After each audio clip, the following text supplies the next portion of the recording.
من الشيطان الرجيم. بسم الله الرحمن الرحيم. ومنهم الذين يؤذون النبي ويقولون هو أذن قل أذن خير لكم يؤمن بالله ويؤمن للمؤمنين ورحمة للذين آمنوا منكم والذين يؤذون رسول اللہ لہم عذاب علیم. یحلفون باللہ لکم لیرضوکم واللہ ورسولہ احق ان یرضوہ ان کانوا مؤمنین. الم یعلموا انہ من یحادد اللہ ورسولہ فإن لہ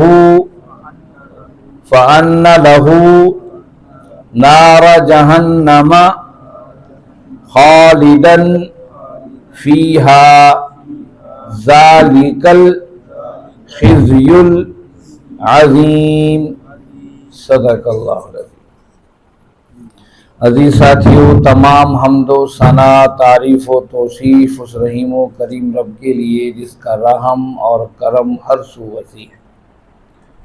اس کے بعد لاکھوں کروڑوں درود و سلام اس نبی مہرباں پر جنہوں نے اللہ رب العزت سے حق کو پا کر ہم تک حق پہنچانے کا حق ادا کر. عزیز ساتھیوں، 10واں پارہ ہے، سورۃ توبہ ہے. سورۃ توبہ کی ہم نے 60 آیات پڑھ لی ہیں. گزشتہ آیات بینات پہ ہم یہ پڑھ اور سن آئے کہ اللہ رب العزت نے صدقات اور خیرات کا تذکرہ کیا. زکوٰۃ کن کن لوگوں کو دی جا سکتی ہے، 8 مصارف زکوٰۃ بتائے. جبکہ یہاں پر بظاہر چلتے ہوئے مصارف زکوٰۃ کی سمجھ نہیں آتی، کیونکہ تذکرہ تو منافقین کا ہو رہا ہے اور منافقین کی اذیت ناک لفظی جنگ کا ہو رہا ہے کہ صرف ایسے ہی تلواروں سے زخم نہیں دیے جاتے، زبان کے زخم بھی بہت گہرے ہوتے ہیں. اور منافقین کے زبانوں کے زخم کا تذکرہ ہو رہا ہے. کبھی آپ پر الزام لگا رہے ہیں منافق کہ آپ اللہ سے ڈرے، آپ عدل انصاف کریں.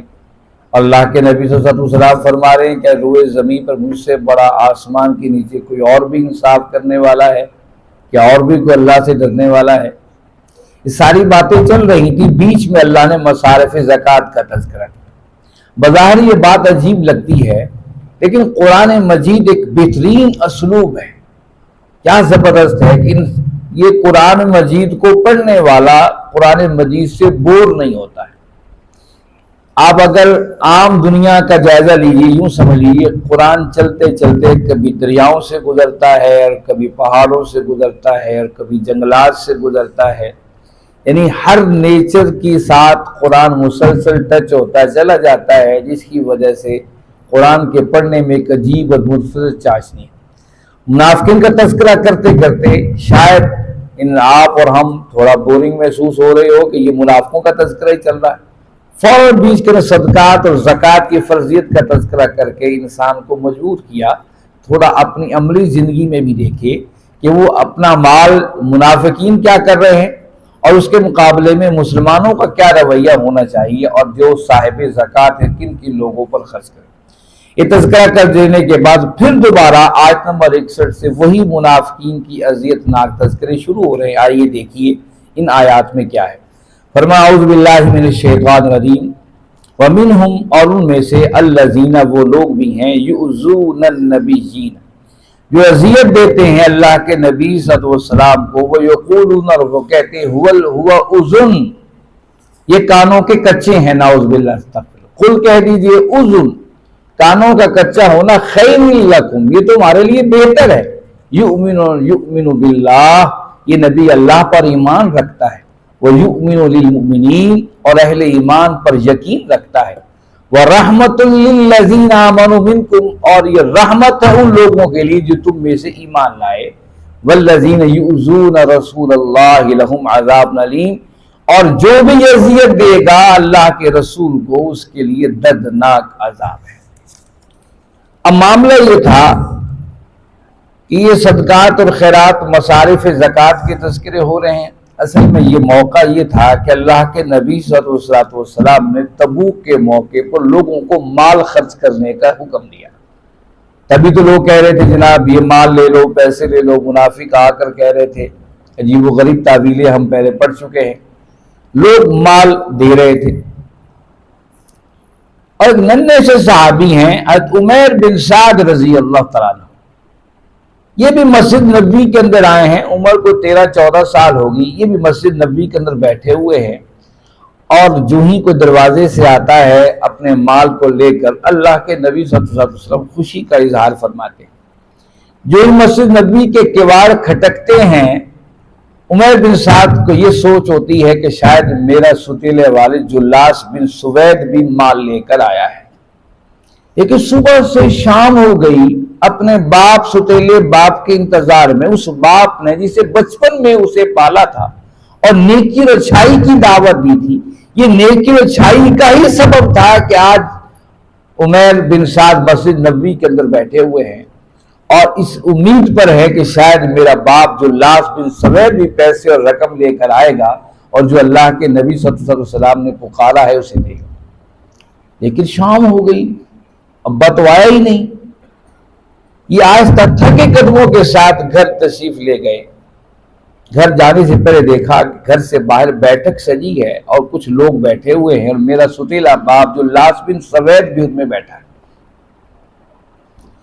اب دل کے اندر جو غم تھا وہ زبان پر آگے کہا، ابا میں تو سارے دن اس بات کا انتظار کرتا رہا کہ لوگ آ رہے ہیں، میں نے ابو بکر کو بھی دیکھا، عمر کو بھی دیکھا، عثمان کو بھی دیکھا، علی کو بھی دیکھا، سعد، سعید، طلحہ، زبیر، سب صحابہ کو دیکھا، وہ مال لے کر آ رہے ہیں۔ میں نے ان عورتوں کو بھی دیکھا ہے جو اور کچھ نہیں تو سر کے بالوں کے گچھوں کو لے کر آ گئی، یا رسول اللہ صلی اللہ علیہ وسلم اگر ہمارے پاس دینے کچھ نہیں ہے، یہ بال لے لیجیے، شاید کسی مجاہد کے گھوڑے کے جو ہے وہ تنابے بنانے کے اندر، اس کی رسی بنانے کے یا اس کو باندھنے کے اندر کام آ جائے۔ اور میں نے ابا ان کو بھی دیکھا جو ساری رات محنت کر کے تھوڑی سی کھجوریں لا کر بارگاہ رسالت میں لا رہے تھے، اللہ کے نبی صلی اللہ علیہ وسلم فرما رہے تھے ان کھجوروں کو سب کے اوپر ڈال دو، یہ سب سے اعلیٰ اور ارفع قیمتی صدقہ ہے، لیکن آپ نہیں آئے۔ اب بیٹے کو تو پتا تھا کہ باپ تو مومن ہے، مسلمان ہے، اور شرمندہ ہوگا باپ، یہ باپ یہ کہہ دے کہ اچھا بیٹا آج نہیں تو میں کل آؤں گا، کوئی کیوں پریشان ہوتے ہو؟ لیکن جواب میں جلاس میں سوید ایک عجیب بات کہے، اس ایسے سخت جملے کہے کہ حضرت عمیر بن سعد بھی کانپ اٹھے۔ اس نے دوستوں میں ہنستے ہوئے کہا کہ اگر یہ اللہ کا نبی ہے جس کے پیچھے تم بیٹھے بیٹھے میرا بیٹا آپ آئے ہو تو نعوذ باللہ ہم تو گدھوں سے بھی بدتر ہیں۔ یہ بات سننی تھی، 13 سالہ بچے کے رونگٹے کھڑے ہو گئے۔ اس نے کہا ابا یہ کیا بات کر دی تم نے؟ ابھی تک میں سمجھا تھا کہ تم رسول کو، اللہ کے نبی کو مانتے ہو، ابھی تک میں سمجھا تھا تم مجھے انگلی پکڑ کر مسجد لے جاتے ہو، نمازی بنانا چاہتے ہو، یہ کیا بات تم نے کر دی؟ اللہ کی قسم میں اللہ کے نبی سے خیانت نہیں کروں گا، اور یہی جو تم نے جملے کہے ہیں میں جا کر بارگاہ رسالت میں بتاؤں گا۔ یہ بات کہی اور کانپتے قدموں کے ساتھ یہ جو قدم اٹھ کر گھر گئے تھے، یہ بارگاہ رسالت کی طرف چل پڑے۔ اس ننھے مجاہد اور ننھے صحابی رسول یہ چل پڑے نا، تو اب وہ جو بیٹھے تھے منافق تھے سارے، ان کو اب کیا ہوگا بھائی، اب کیا کریں گے، یہ تو جا کر شکایت لگا دے گا، بات تو سچی ہے۔ ایک منافق نے کہو کیا باتیں کرتے ہو حضور تو نعوذ باللہ سے کانوں کے کچے ہیں، تم کوئی بھی بات قسم کھا کے کہتے ہیں تمہاری بات مان لیں۔ یہ ایسی بدتمیزی پر بدتمیزی۔ عمر بن سعد رضی اللہ عنہ بارگاہ رسالت میں پہنچے، کہنے لگے یا رسول اللہ صلی اللہ علیہ وسلم سارے دن کے واقعی بتایا جب میں گھر گیا تو میرے ابا دوستوں کے ساتھ بیٹھے یہ بات کہی۔ اب ادھر منافقوں شاید چل تو بھی جا جلدی سے بارگاہ رسالت، پتہ نہیں کیا ہوگا۔ اور کچھ منافق پہلے بیٹھے ہوئے تھے بارگاہ رسالت میں، کہنے لگے یا رسول اللہ صلی اللہ علیہ وسلم کیا باتیں کرتے ہیں، بچے کی بات پہ اعتبار کرتے ہیں۔ جو لاس بن سوید آپ کا نمازی ہے، روزے دار بندہ ہے، آپ جب کہتے ہیں مال بھی خرچ کرتا ہے، نکلتا بھی ہے، اور اس بچے کی بات یہ بچے تو ویسے ہی کہہ دیتے جو کہنے۔ یہ باتیں ہو رہی تھی کہ جلاس بن سوید بھی اپنے منافق دوستوں کے ساتھ بارگاہ رسالت میں آ گئے۔ آپ نے فرمایا جلاس کیا تم نے یہ بات کہی ہے؟ ان کے یا رسول اللہ آپ اس بچے کی بات پہ یقین کر لیا، اس بچے کی بات پہ یقین کیے بیٹھے ہیں، بچے تو کچھ بھی کہہ دیتے ہیں۔ میں قسم کھاتا ہوں میں نے کبھی آپ کے بارے میں تو آپ کو سچا رسول مانتا ہوں، سچا نبی مانتا ہوں، آپ کو آسمانوں سے وحی آتی ہے، ہم اس بات کو تسلیم کرتے ہیں۔ عمیر بن سعد فرماتے ہیں کہ میری حالت یہ ہو گئی کہ میری حمایت کرنے والا پورے مجمع میں نظر ہی نہیں آتا تھا، سارے میری مخالفت پہ کھڑے تھے، میں سر سے لے کر پاؤں تک پسینے پسینے ہو گیا۔ اس وقت پھر اللہ کے نبی صلی اللہ علیہ وسلم کی دل پر آپ وحی کی کیفیت طاری ہوئی، آپ کا چہرہ سرخ ہو گیا، جب وحی آتی تھی آپ کا رنگ مبارک متغیر ہو جاتا تھا، سرخ رنگ ہو جاتا تھا، اور ماتھے سے پسینے قطرے گرنے شروع ہو جاتے تھے۔ فرماتے ہیں سمجھ گیا کہ کوئی وحی آ رہی ہے۔ جب وحی آئی تو اللہ نے یہ اتاری آیات وَمِنْهُ الَّذِينَ يُؤْذُونَ النَّبِيِّينَ وَيَقُولُونَ هُوَ الْأُذُنُ۔ یہ کیسے لوگ ہیں جو کہتے ہیں کہ نبی تو کانوں کے کچے ہیں، نعوذ باللہ استغفر اللہ۔ پھر آپ نے اس وحی کے بعد آپ نے بلایا سعد بن عمیر کو، ان کی کانوں کو صلاح فرمایا سعد تو نے سچ بات کہی، جو تو کہہ رہا ہے وہ سچ کہہ رہا ہے، اور واقعی تیرے والد نے ایسے حرکت کی۔ اب وہ جو جلاس بن سوید تھے انہوں اللہ کے نبی سے معافی مانگی، یا رسول اللہ مجھ سے غلطی ہو گئی، آئندہ میں غلطی نہیں کروں گا۔ اور جلاس بن سوید رضی اللہ تعالیٰ عنہ بعد کی زندگی محدثین نے لکھی ہے بہت اچھی گزری، اور پھر ساری زندگی اپنے ستیلے بیٹے سے بہت محبت کرتے تھے، اور فرماتے تھے یہ میرا بیٹا میری ہدایت کا سبب بنا ہے۔ اللہ رفع قل میرے محبوب کہہ دی اذن خیر لکم، یہ جو کانوں کا کچا ہونا ہے تمہارے لیے بہتر ہے۔ یؤمن باللہ، یہ اللہ پر ایمان رکھتا ہے، اللہ پر اسے بھروسہ ہے، وَيُؤْمِنُ لِلْمُؤْمِنِينَ، اور اہل ایمان پر یقین رکھتا ہے، جو باتیں کرتے ہیں سچی باتیں کر رہے ہیں۔ اس کا کانوں کچا ہونا تمہارے لیے بہتر ہے کہ تمہیں پکڑتا نہیں، سزائیں تم منہ سے جو بات کہہ دیتے ہو آ کر کہتا ٹھیک ہے۔ اگر تمہارے دلوں کے بھیدوں پر پکڑنا شروع کر دے، وہ کیا خوب کسی نے جملہ کہا تھا نا، حالانکہ اس پر ہمارے بہت سے دوست اعتراض بھی کرتے ہیں کہ وہ اللہ کا پکڑا چھڑائے محمد کا پکڑا کو چھڑا نہیں سکتا۔ یہ بظاہر تو عجیب سا شعر ہے، لیکن ذرا غور کیجئے کہ ایسا ہی اللہ نے اپنے دشمنوں کو معاف کر دیا ہے۔ 360 بت خانہ کعبہ میں رکھے ہیں، مکہ فتح ہونے والے دن وہ سارے کافر موجود ہیں جو ساری زندگی رب کے گھر کی توہین کرتے رہے۔ آپ نے ان میں سے کسی کے قتل کا حکم نہیں دیا، لیکن جنہوں نے اللہ کے نبی صلی اللہ علیہ وسلم کی توہین کی تھی وہ 10 افراد، آپ نے فرمایا یہ وہ اشتہاری ہیں اگر کعبے کے پردوں کے پیچھے مل جائے تو انہیں قتل کر دیا۔ اللہ فرمایا میرے محبوب اپنے دشمنوں کو میں معاف کر دوں، آپ کے دشمنوں کو کبھی معاف نہیں کروں۔ عبداللہ بن ابی کا جنازہ تھا، اللہ کے نبی صلی اللہ علیہ وسلم تشریف لائے کیونکہ ان کا بیٹا سچا مخلص تھا، آپ اس کے بیٹے کہنے پر تشریف لائے، اپنا کرتا بھی آپ نے دے دیا۔ اللہ نے فرمایا کہ میرے محبوب آپ اس میں 70 بار استغفار بھی کر لیں اسے نہیں معاف کرنا، کیونکہ اس نے آپ سے غداری کی ہے، آپ کو دغا دیا ہے۔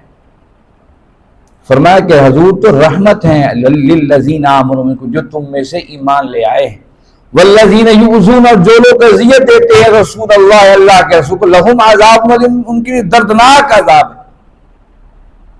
یہ آیت قرآن تو قیامت تک کے لیے ہے۔ کیا ہم نے کبھی اپنی زندگیوں کا جائزہ لیا کہ ہم بھی اللہ کے نبی صلی اللہ علیہ وسلم کو اذیت دیتے ہیں کہ نہیں دیتے؟ آج ہماری زندگی کی ہم سب جو یہاں بیٹھے ہوئے ہیں ہمارے انفرادی رجسٹر لا کر اللہ کے نبی صلی اللہ علیہ وسلم کے سامنے رکھ دیا جائے. اس نبی 23 سال جدوجہد کی ہے, اللہ کا پیغام صبح اور شام پہنچایا ہے. آپ تھکے ہارے گھر آئے ہیں اور فاطمہ الزہرا رضی اللہ عنہا نے دیکھا آپ کے ماتھے پر چہرے پر مٹی سے رنگ ہٹا ہوا ہے. آپ اپنے کپڑے کو چادر کو لائی, آپ کے چہرے کو صاف کر رہی ہیں اور رو رہی ہیں. لِمَ تُبْكِي یا فاطمہ, فاطمہ کیوں روتی ہو؟ کہا میں اس بات پہ رو رہی ہوں, آپ سچی بات کرتے ہیں. اس کے جواب میں لوگ آپ کے ساتھ کیا رویے رکھے ہوئے ہیں.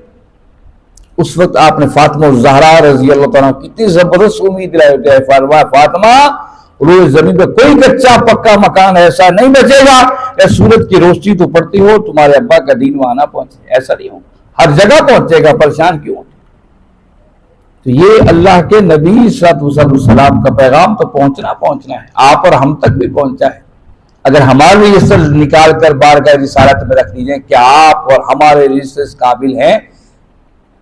میں اکثر کہا کرتا ہوں صف کی وہ آیت ہے جو موسیٰ علیہ السلام فرماتے ہیں لِمَ تُؤْذُونَنِي وَقَدْ تَعْلَمُونَ إِنِّي رَسُولُ اللَّهِ, کہ موسیٰ علیہ السلام نے تنگ آ کر بنی اسرائیل کے سامنے کھڑے ہوئے کہا او بنی اسرائیل تمہارے لیے کیا کیا کچھ نہیں کیا ہے. فرعون کے چنگل سے تمہیں نکالا ہے, تمہارے لیے بادل سروں پہ سائے کیے ہوئے ہیں, من و سلوہ تمہارے لیے کر رہا ہے, نیل کے اندر راستے تمہارے لیے کھلے. لیکن پھر بھی اللہ کے رسول نبی کی مخالفت میں تم اس حد تک گرے جا رہے ہو, کیوں اذیت دیتے ہو جبکہ تم جانتے ہو میں اللہ کا رسول. اور یہ آیت رونگٹے کھڑے کر دینے والی ہے. آج کیا اگر اللہ کے نبی صلی اللہ علیہ وسلم سامنے ساری امت کے معاملے کھول دیے جائیں, کیا گنبد خضرا سے آواز ہمیں محسوس نہیں ہوتی لِمَ تُؤْذُونَنِي, تم جانتے ہو میں اللہ کا رسول ہوں, میرے نام پر پوری دنیا میں کٹ کے مرنے کو تیار ہو. بتاؤ تمہاری زندگیاں بھی کٹ مرنے والی ہیں, تمہارے ذاتی معاملات بھی وہ ہیں, تمہارا گھر اور باہر دکاندار اور تجارتی تمہاری ملازمت ہے, تمہاری پوری زندگی پر اس نبی کی زندگی کا کیا اثر موجود ہے؟ کہ ہم اس سے اللہ کے نبی سے ان کو اذیت نہیں دے رہے. اللہ نے کہا وَالَّذِي يُؤْذُونَ رَسُولَ اللَّهِ, جو رسول کو اذیت دے گا لَهُمْ عَذَابٌ عَلِيمٌ, ان کی دردناک عذاب ہے. میں اکثر کہا کرتا ہوں عذاب عظیم اور عذاب علیم میں فرق ہے. عذاب عظیم یہ ہے کہ ڈنڈا پکڑ لیا جائے اور آپ اور ہمارے جو ہے وہ جسموں کو جو ہے وہ سینک دیا جائے ڈنڈوں سے, ڈنڈوں کے نشانات نظر آئیں, یہ عذاب عظیم ہے جس کے اثار جسم پر نظر آئے. عذاب علیم وہ ہے جس کی پیچھے دل کے اندر محسوس کرے. اس کی مثال یوں لے لیجیے کہ باپ اولاد سے پریشان ہو کر رات کو اٹھ کے سر پکڑ کے بیٹھ جائے میں نے بیٹوں کے لیے کیا کیا کیا ہے اور بیٹے کیا کر رہے ہیں, میرے کس راستے پر چل نکلے ہیں. وہ جو دل کی تکلیف ہے اصل میں اس کو سمجھ لیجئے وہ عذاب علیم ہے. آج ہمارے معاشرے میں عذاب علیم نہیں پھیلا ہوا, ہر چیز مہنگائی مہنگائی مہنگائی, ہر شخص پریشان ہے, روٹی اور نفقے کا محتاج ہوا ہے. اور ہمارے معاشروں کی حیثیت یہ ہے کہ گھروں کو کنڈی لگا کر رات دروازوں کو تالے لگا کر سوتے ہیں, کنڈی پر بھی اعتبار نہیں, یہ تالے لگا کر گھروں میں سوتے ہیں.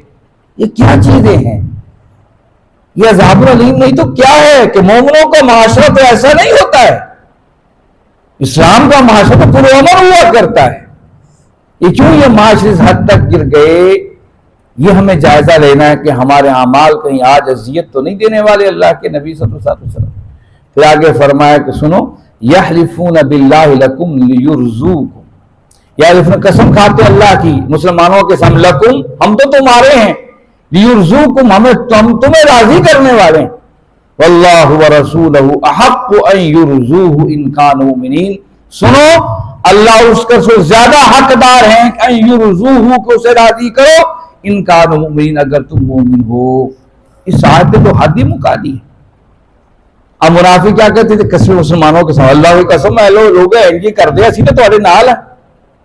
اللہ فرمایا قسمیں کھانی واللہ ورسولہ حق, یہ اللہ اور اس کے رسول کا حق ہے کہ تم اپنی وفاداری اس کے سامنے ثابت کرو. اور یہاں قرآن کے عجیب باریک سا نقطہ ہے, ذرا غور کیجیے.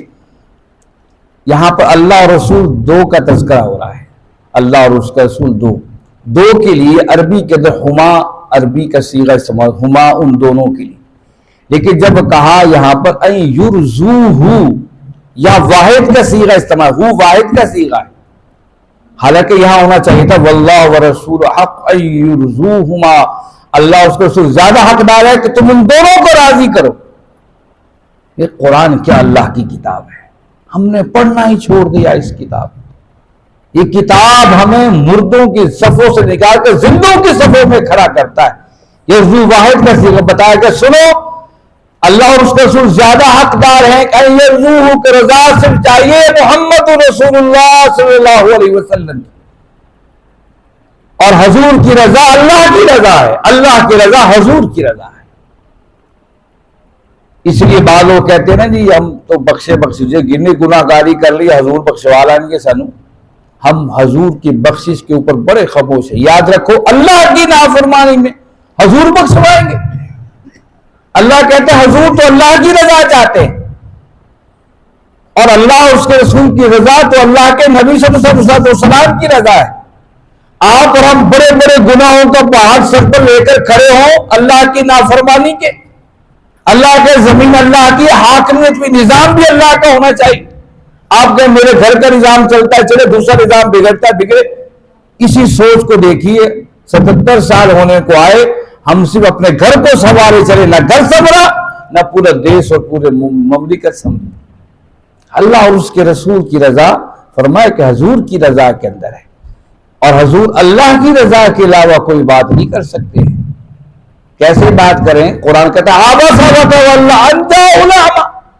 قرآن نے ہر بات کو کھول کے بیان کر دیا کہ آپ کے پاس ایک نبینہ صحابی آیا ہے اور پھر آپ بڑے بڑے کفار کے سرداروں کے اندر بیٹھے ہوئے ہیں، اور آپ چاہتے یہ ہے، آپ کی خواہش اچھی ہے کہ یہ کافر لوگ اسلام قبول کر لیں سردار، تو مکہ کی جو فضا ہے یہ ختم ہو جائے گی، جو جہاں اہل ایمان کو کہیں عمار اور یاسر ہیں، کہیں سمیہ ہیں، کہیں زنیرہ ہے، کہیں بلال ہے، دیگر صحابہ پر جو مشکلات کی زندگی ختم ہو جائے گی۔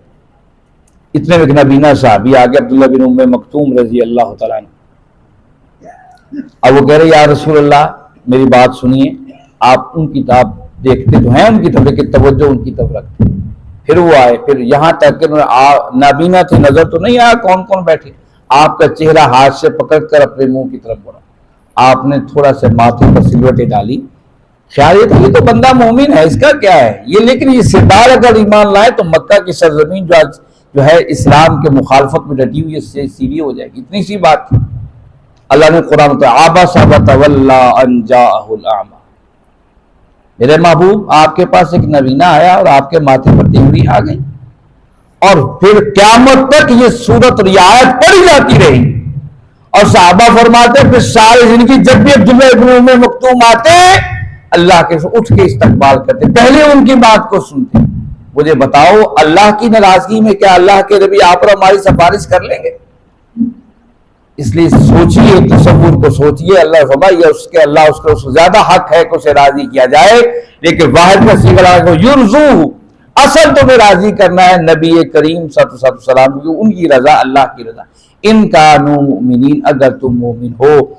الم یعلموا، اور کیا تم نہیں جانتے انہ من یحادد اللہ، جو مخالفت کرتا ہے اللہ کی ورسولہ، اس کے رسول کی، فإن لہ نار جہنم، اس کے لیے جہنم کی آگ ہے، خالدین فیہا، اس میں ہمیشہ ہمیشہ رہے گا، ذالک الخزی العظیم، یہ بہت بڑی رسوائی ہے۔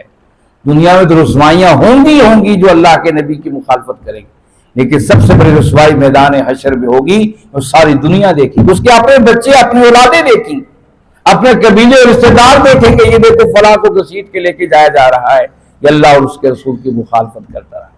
لوگوں آؤ اللہ اور اس کے رسول کی مخالفتوں کو چھوڑ دو، اپنی زندگی کو اللہ اور اس کے رسول سے جوڑو، اور یاد رکھیے